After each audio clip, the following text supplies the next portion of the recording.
Speaking Task 1. You will be asked a question about a familiar topic. You will then have 15 seconds to prepare your response, and 45 seconds to speak. Do you agree or disagree with the statement that female and male university students should have separate residence halls? Prepare your response after the beep.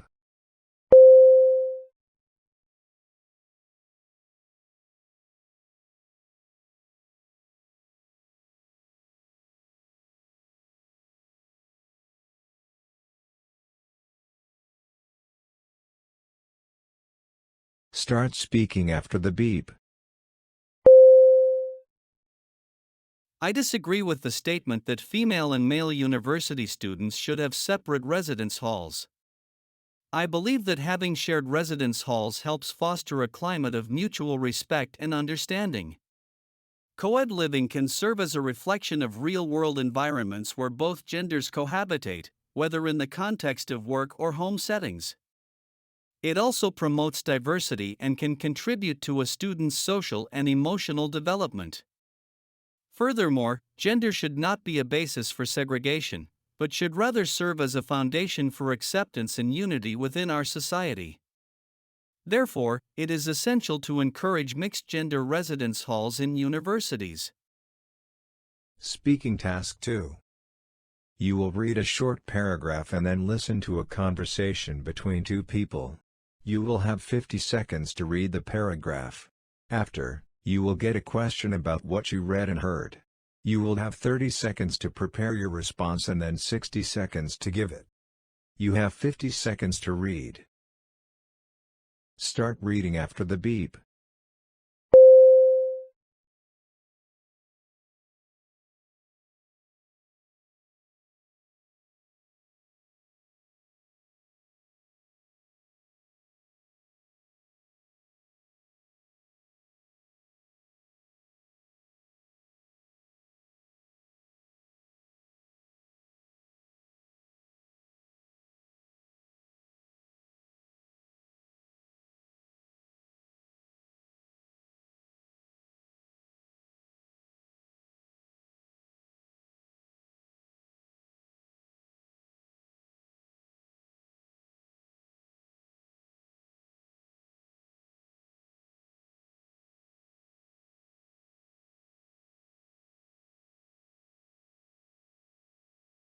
Now listen to the conversation between two people.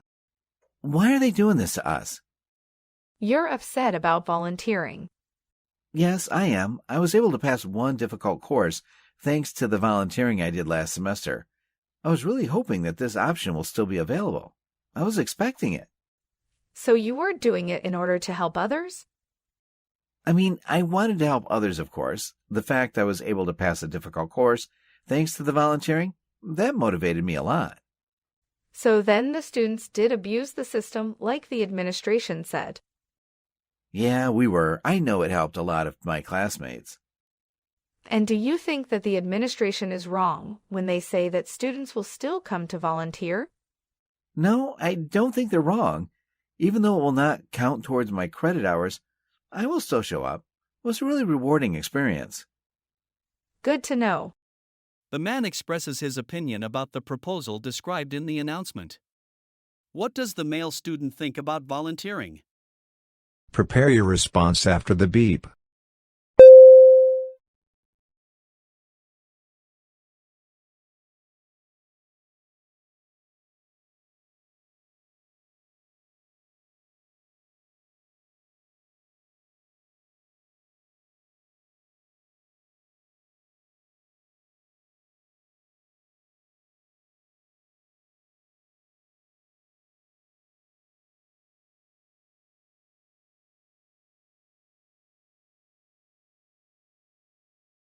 Start speaking after the beep.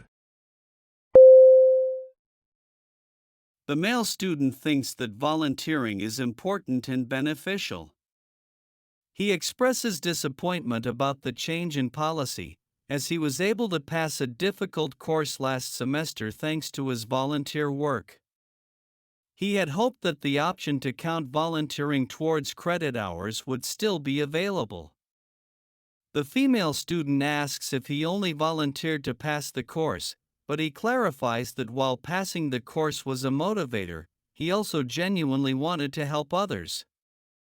The male student acknowledges that some students did abuse the system, but he believes that many students will still continue to volunteer even though it no longer counts towards credit hours. He describes volunteering as a rewarding experience and expresses his willingness to continue helping others.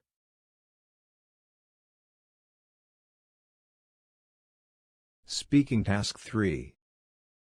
You will read a short paragraph about an academic topic, then listen to a lecture about it.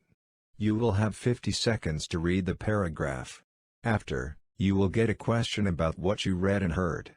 You will have 30 seconds to prepare your response and then 60 seconds to give it.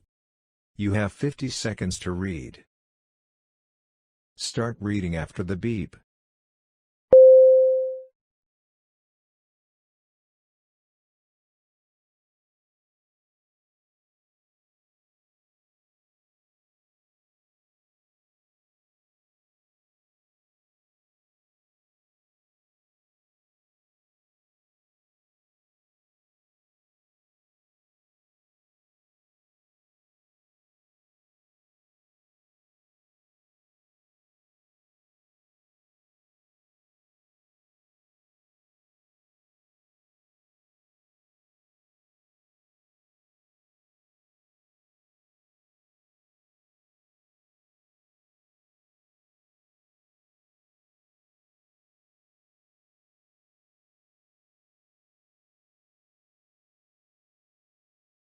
Now listen to the lecture. Let's take Australia as an example. Traditionally, in Australia, it was common to find nuclear families, typically a mother, a father, and children. However, over the decades, trends show a significant shift in the composition and size of the Australian family. The changes in the laws with regards to same-sex marriage, disposable income, women's liberation movement, technology in terms of the ease of divorce and contraception, and migration led to diversity in family structures. Australia witnessed more single-parent families, childless couples, blended families, and same-sex families. Social issues such as domestic violence, mental health, and divorce rates began to shape the very structure of the family unit. These changes mirror the larger societal transformations in attitudes towards marriage, childbearing, and gender roles in the society. As societies continue to evolve, the structure of the family will adjust accordingly, reflecting the complexities and the diversity of the society at large. How does the professor's example of recent family developments in Australia illustrate the concept of societal changes influencing family structures? Prepare your response after the beep.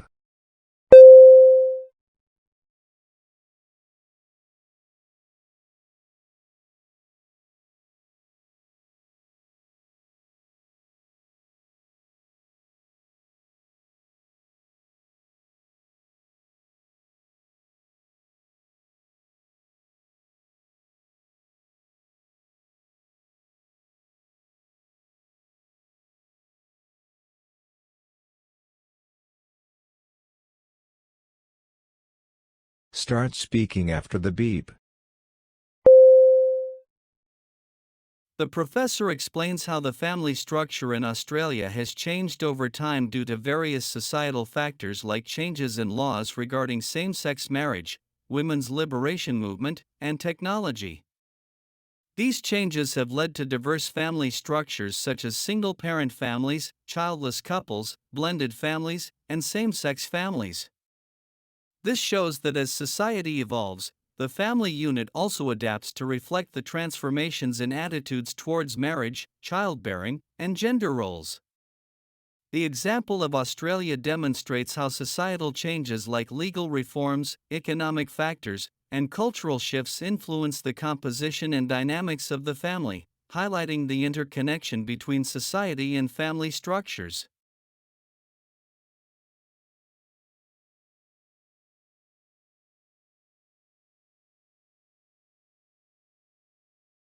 You will listen to a lecture about an academic topic. After, you will get a question about what you heard. You will have 20 seconds to prepare your response and then 60 seconds to give it. Now listen to the lecture. Communism and socialism are often used interchangeably to refer to the same economic idea. But these are two different philosophies that have some similarities and some big differences. Communism and socialism came with the rise of the Industrial Revolution, and they criticized the business owners who were becoming wealthy by exploiting their workers. They both saw this situation as unsustainable and in dire need of a change. They both advocated the idea that an individual should contribute based on their own ability. Also, they emphasized the importance of government and collectives. They thought that we needed a more centralized structure that will be a producer of good that are required by the public. And the same would go for investment and planning. According to these two ideologies, the government would be deciding where to invest the resources. The most fundamental difference is that under communism, individuals are provided goods based on their needs. You'd simply be given what the government thinks you need in terms of food, clothing, accommodation, etc. But in socialism, individuals are compensated for based on their individual contribution. So people that work harder or smarter would receive more than those that don't contribute. Another key difference is that communism doesn't accept the notion of private property. Socialism states that personal property exists. People can have their personal belongings, but all industrial production is owned by the public and managed by the government. What are the similarities and the differences between socialism and communism? Include points and examples from the lecture. Prepare your response after the beep.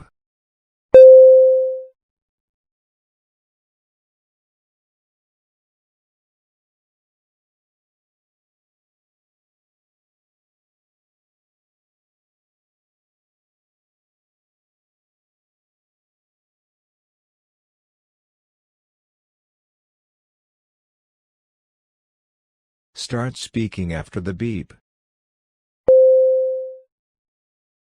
Communism and socialism have similarities and differences. They both believe in sharing resources based on ability and focus on government involvement. They criticize wealthy business owners exploiting workers. But the big difference is in how resources are distributed. Communism provides goods based on needs decided by the government. Socialism, on the other hand, compensates individuals based on their contribution. Another difference is in the ownership of property. Communism rejects private property altogether, while socialism allows for personal belongings but public ownership of industrial production. Both ideologies aim to create a fairer society. In conclusion, while both communism and socialism share common goals and ideas, the way they approach resource distribution and ownership sets them apart.